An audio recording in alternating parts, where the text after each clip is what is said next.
phase 6 machine reporting a cold valve fault. If you put the multimeter on, there is no reading. The cold one is on the left, so what you do is just get a pair of pliers and pull very hard upwards to remove the solenoid.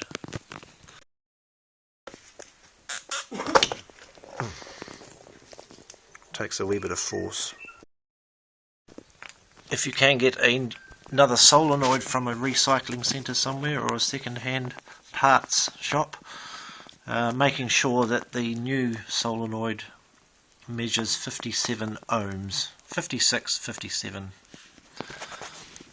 These ones are actually yellow, 24 volt. And just put the new one, slide it back on, and you're done.